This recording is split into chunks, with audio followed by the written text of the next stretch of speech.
मुख्यमंत्री योगी आदित्यनाथ इस वक्त पीसी कर रहे हैं। संवेद सदन को संबोधन के माध्यम से यहां दिया जाएगा। दूसरा सामान्य बजट ये 11 फरवरी को वर्ष 26-27 का सामान्य बजट प्रस्तुत होगा और फिर इस पे चर्चा होगी। फिर अंत में अनुदान मांगों को पारित करने के साथ ही बजट सत्र जो आज 9 फरवरी से लेकर के 20 फरवरी तक चलेगा,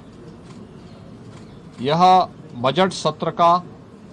एक कार्यक्रम हम लोग लेकर के आए हैं। आज माननीय राज्यपाल जी के भाषण के बाद जब अभिभाषण सदन के पटल पे रखा जाएगा, उसके तुरंत बाद उत्तर प्रदेश का आर्थिक सर्वेक्षण भी सदन में प्रस्तुत होगा। ये पहली बार कोई राज्य सरकार अपनी आर्थिक उपलब्धियों को लेकर के, क्योंकि जब हम लोग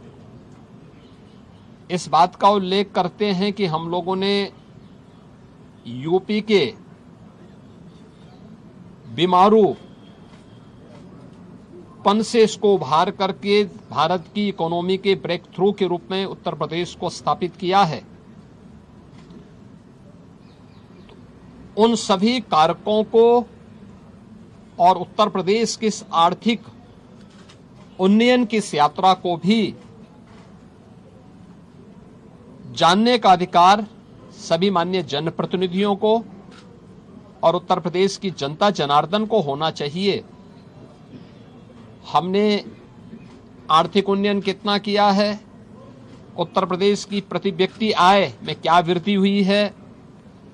एम्प्लॉयमेंट जनरेशन की स्थिति क्या है,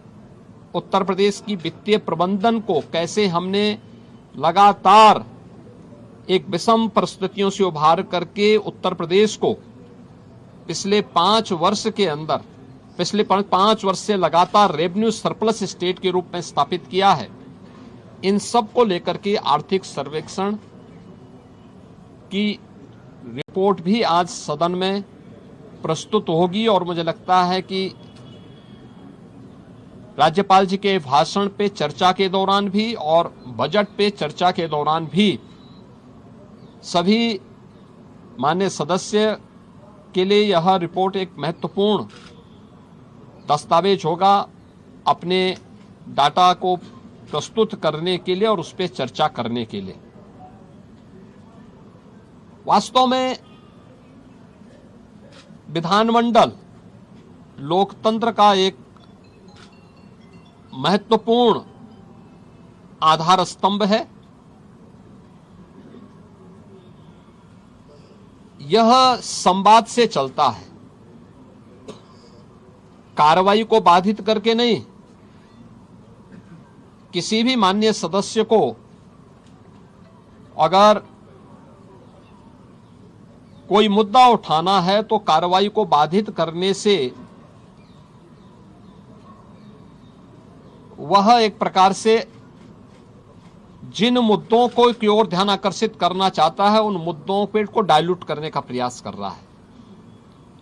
हम लोगों ने बार बार कहा है कि सरकार संवाद से समस्या का समाधान पर विश्वास करती है।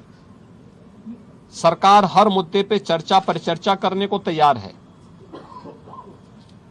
हर एक माननीय सदस्य के बहुमूल्य सुझावों को स्वीकार करने को तैयार है, उस पर चर्चा करके और जो भी राज्य के हित में आवश्यक है उस प्रकार का कदम उठाने के लिए तत्पर है, तैयार है। लेकिन कार्रवाई को बाधित न किया जाए, अनावश्यक शोरगुल से बचा जाए। यद्यपि पिछले 9 वर्ष के अंदर उत्तर प्रदेश विधान मंडल में कार्रवाई के नए कीर्तिमान स्थापित हुए हैं और हम विश्वास करेंगे कि बजट सत्र जिस पर पूरे प्रदेश की और देश की भी निगाहें होंगी, इस बजट सत्र को इन 2 महत्वपूर्ण सरकारी कार्यों के साथ ही तमाम प्रकार के विधायी कार्यों को माननीय सदस्यों के अपने महत्वपूर्ण मुद्दों को भी उठाने का एक मंच बनेगा। इस विश्वास के साथ मैं बजट सत्र के अवसर पर विधानमंडल के सभी माननीय सदस्यों का और इस पूरी प्रक्रिया को सुचारू रूप से संपन्न करने के लिए विधानमंडल से जुड़े हुए जो हमारे अधिकारीगण हैं उन सब का भी, आप सभी का भी मैं हृदय से अभिनंदन करता हूं और विश्वास करता हूं कि बजट सत्र उत्तर प्रदेश के विकास की इस स्पीड को और तीव्र करने में एक बड़ी भूमिका का निर्वहन करेगा। मेरा सभी पक्षों के माननीय सदस्यों से अपील होगी कि हमें विधायिका के सर्वोच्च मंच को जनता जनार्दन से जुड़े हुए मुद्दों पर एक सार्थक चर्चा को आगे बढ़ाने, संवाद से समस्या के समाधान की दिशा में एक नया मार्ग आगे बढ़ाने की दिशा में अपना प्रयास करना चाहिए। मैं सभी माननीय सदस्यों का बजट सत्र के अवसर पर, क्योंकि यह सत्र और यह वर्ष हमारी सरकार का 10वां बजट है, तो उस दृष्टि से अत्यंत महत्वपूर्ण है। मैं सभी का एक बार फिर से सबका स्वागत करता हूं।